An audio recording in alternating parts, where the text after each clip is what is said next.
We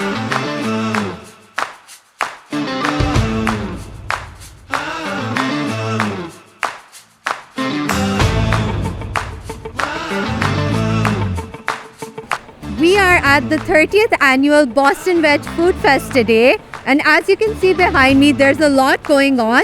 So let's do a quick walkthrough and see what we have in store for us.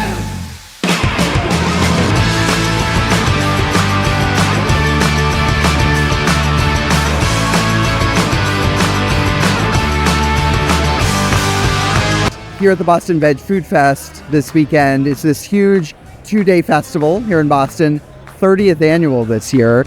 We're actually the longest running vegetarian food festival in the country.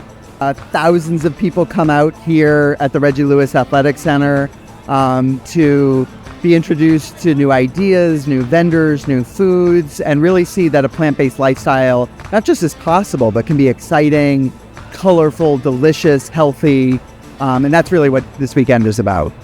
When you walk in the door, first of all, you're going to be greeted by really friendly welcome table and people in costumes and things like that.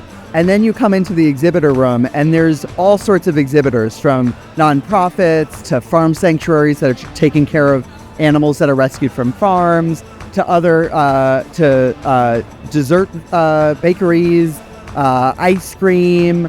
I'm looking at plant-based ravioli now, all sorts of plant-based food, cookbooks and other books that you could buy. There's plant-based pizza. There's just lots of food, but also lots of other things, candles, body lotions and body care and hand care things. So a large variety, even some jewelry, t-shirts with cool slogans. So you're going to get lots of different things here at the festival. So it's a lot of people say they like to walk around 2 times or 3 times to make sure they saw everything. I mean, a plant-based lifestyle, science shows, is much healthier for a variety of reasons.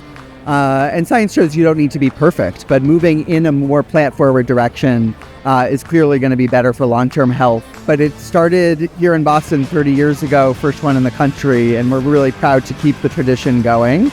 And it's always been about bringing non-vegetarians, vegetarian curious, and vegetarians and vegans all together to learn about what's possible.